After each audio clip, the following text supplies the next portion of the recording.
সুপ্রভাত বন্ধুরা, আমি অনামিকা ডেইলি লাইফ চ্যানেলে তোমাদের অনেক অনেক স্বাগত। বড়দের জানাই প্রণাম আর ছোটদের জন্য রইল প্রচুর ভালোবাসা।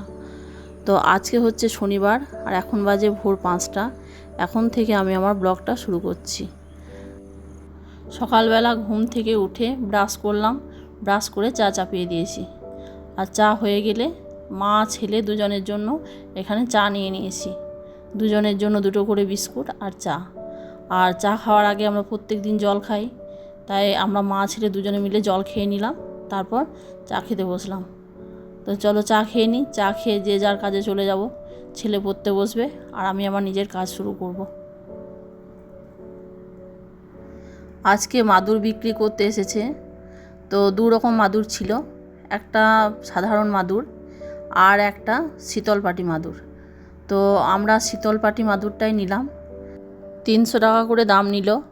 আমি একটা নিলাম আর পাশের বাড়ি কাকিমা একটা নিল। আর এই গ্রীষ্মকালের দিনে মাদুর খুবই দরকার। মাদুর পেতে বসতে শুতে বেশ ভালো লাগে। মাদুর খুব ঠান্ডা। মাদুর কেনার পর আমি বাসনগুলো ধুলাম, কালকে রাতের বাসনগুলো ছিল।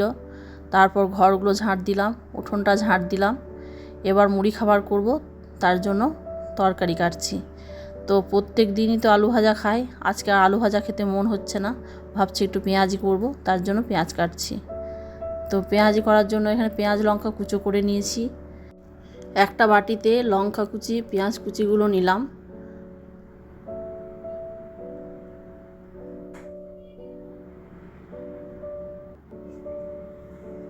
তারপর একটু বেসন দিয়ে দিলাম।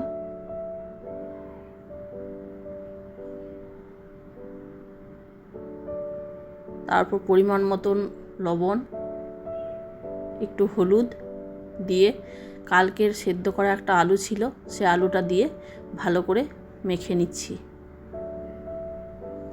ভালো করে মাখা হয়ে গেলে কড়াইয়ে তেল গরম করতে দিয়েছিলাম, সেগুলো একটা একটা করে ছেড়ে দিচ্ছি। যা আছে একবারে হবে না, দুবার করতে হবে।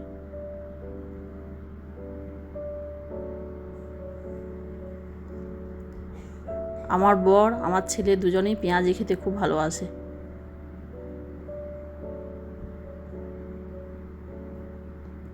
তারপর পেঁয়াজগুলো একটু উল্টিয়ে নিলাম।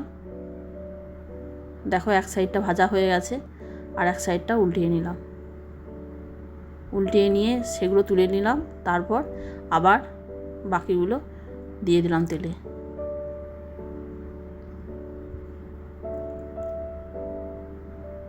সেগুলো উল্টো পাল্টা করে নিলাম। তারপর সেগুলো একটা একটা করে সব তুলে নিলাম। পেঁয়াজি করে আমরা মুড়ি খেয়ে নিয়েছিলাম। তারপর এখানে মশলাগুলো রোদে দেবো, তারপর মিক্সিতে পেশাই করব। আমরা জিরে গুঁড়ো খাই না, আমরা বাড়িতেই মশলা তৈরি করি। তো তার জন্য একটা থালায় 50 গ্রাম মতন ধনে, 50 গ্রাম মতো মৌরি আর 50 গ্রাম মতো জিরে মিক্সড করে রোদে দেবো। তারপর রোদে দিয়ে মিক্সিতে পেশাই করব। আর সঙ্গে একটু চেলেও নেব। যে মশলাটা তৈরি হয় সেটা খুব উপকারী আর খেতেও সুস্বাদু। আর এখানে আমি কাপড়গুলো সব ভিজিয়ে নিচ্ছি। ভিজিয়ে নিয়ে তারপর আমি সেন্টারে যাব। তারপর সেন্টার থেকে এসে কাপড়গুলো কাচবো। সেন্টার থেকে ফিরে এসে আমি স্নান করলাম। স্নান করে ঠাকুরের পুজো দিলাম। ঠাকুরের পুজো দিয়ে তারপর আচারটা আর মশলাটা ছাদে দিতে এলাম। আর মশলাটাকে ঢাকা দিয়ে দিলাম যাতে পাখিতে ছড়াতে না পারে। আর কাপড়গুলো কেচে নিয়েছি, কাপড়গুলো কেচে ছাদে মেলে দিয়েছি। প্রেসার কুকারে আমি ভাত বসিয়ে দিয়েছিলাম আর তাতে আলু দিয়েছি, কিন্তু ভাতটা সেদ্ধ হয়নি, তাই আবার জল দিয়ে ফুটতে দিয়েছি। আর কড়াইয়ে বেগুন ভাজছি, ওটা সর্ষে দিয়ে করব। আর ভাতের আলুটা বার করে নিয়েছি। আর এদিকে বাটিতে ডাল সেদ্ধ করতে দিয়েছি, মুসুরির ডাল। আর কড়াইয়ে চাপিয়েছি মাছের টক, কাঁচা মাছের তেঁতুল দিয়ে টক। এটাই আজকে আমাদের দুপুরের খাবারের মেনু।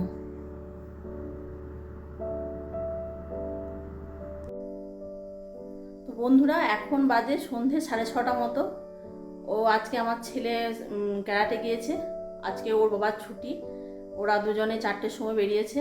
4টে থেকে স্পোকেন ইংলিশ ক্লাস, তারপর 5:30 থেকে ক্যারাটে। তো আমার যাবার কোনো দরকার ছিল না, কিন্তু কিছু কেনাকাটা করার আছে, যার জন্য আমি এতক্ষণে বেরোচ্ছি। তারপর ওদের সাথে কিছু কেনাকাটা করব, তারপর একসাথেই বাড়ি ফিরবো।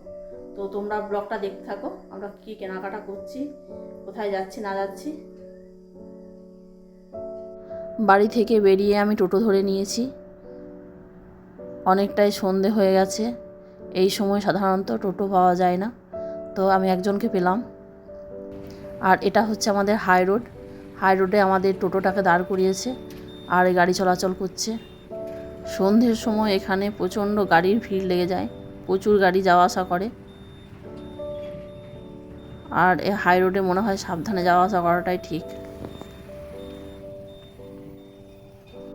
এখানে ছেলের ক্যারাটে ক্লাস শেষ হয়ে গেল, তারপর আমরা বাইকে করে 3 জনে বাজারের দিকে চললাম। আর এটা হচ্ছে কসমো বাজার, আমরা বেশিরভাগ বাজার এখান থেকেই করি। তো আমরা এই সামনে চলে এসেছি।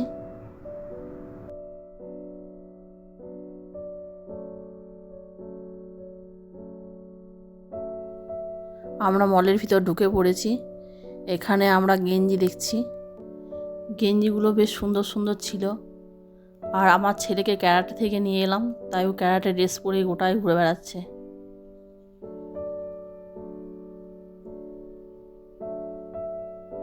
আর গেঞ্জি দেখার পর আমরা এখানে জিন্সের প্যান্ট দেখছি, প্যান্টগুলোও বেশ ভালো ছিল। প্যান্টগুলোও খুব পছন্দ হচ্ছিল, আর গেঞ্জিগুলোও বেশ ভালো ছিল। আর নিচের তলাটা পুরোটাই পুরুষদের জিনিস পাওয়া যায়।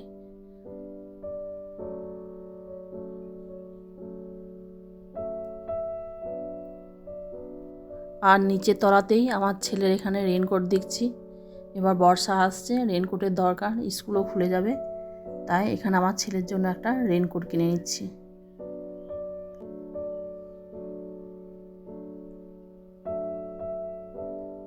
তারপর আমরা চলে গেলাম দোতলায়।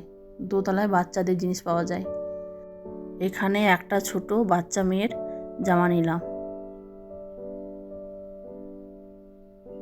জামাগুলো খুব সুন্দর ছিল, যেটা দেখছিলাম সেটাই নিতে ইচ্ছা করছিল। বাচ্চাদের জামাগুলো দেখতেও বেশ ভালো লাগে, বিশেষ করে মেয়েদের জামা বেশি ভালো লাগে দেখতে। তারপর আমরা চলে গেলাম 3 তলায়। 3 তলায় সব মহিলাদের জিনিস পাওয়া যায়। এখানে আমি আমার জন্য একটা কুর্তি দেখছিলাম। 3 তলা থেকে 1 তলায় আর সিঁড়ি ভেঙে নামতে ইচ্ছা করছিল না, তাই ভাবলাম লিফটে করে যাই। তো আমরা লিফটে করেই নিচে এলাম।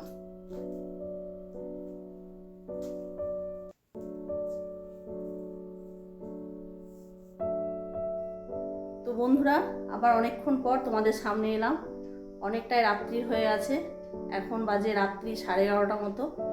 আমরা 10টার সময় বাজার থেকে ফিরেছি। বাজার থেকে ফিরে তারপর খাওয়া দাওয়া করলাম, আর শরীর প্রচণ্ড টায়ার্ড। তো কি কিনলাম না কিনলাম তোমাদের সঙ্গে আজকে শেয়ার করতে পারছি না, কালকে তোমাদের সঙ্গে শেয়ার করবো, সেগুলো অবশ্যই শেয়ার করব। তো আজকের ব্লগটা এই পর্যন্তই। যদি ভালো লেগে থাকে একটা লাইক করে দিও। আর যেসব নতুন বন্ধুরা আমার এই ব্লগটা আজকে প্রথম দেখছো, তাদের যদি ব্লগটা ভালো লেগে থাকে তাহলে সাবস্ক্রাইব করে আমার পাশে থেকো। আর যেসব পুরনো বন্ধুরা রোজ আমার এই ব্লগটা দেখো আর আমার চ্যানেলটাকে অলরেডি সাবস্ক্রাইব করে দিয়েছো, তাদেরকে অসংখ্য অসংখ্য ধন্যবাদ। তো শুভরাত্রি বন্ধুরা।